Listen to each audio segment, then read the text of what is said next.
প্রতিদিন ব্যস্ততার জীবনে সেই জন্য আমাদের বিভিন্ন রকম শারীরিক সমস্যা খুব অল্প বয়স থেকেই ঘিরে ধরছে। জন্য অনেকাংশেই আমাদের ফুড হ্যাবিট দায়ী।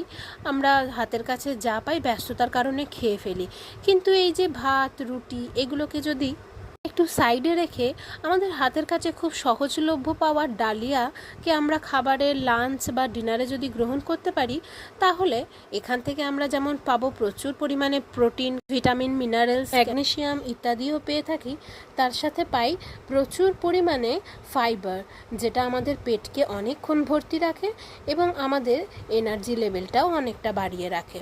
আমরা এটা খিচুড়ি বানিয়ে খেতে পারি, কিংবা এরকম সুজির মতন উপমা টাইপের বানিয়েও খেতে পারি কিছু পছন্দের সবজি অ্যাড করে।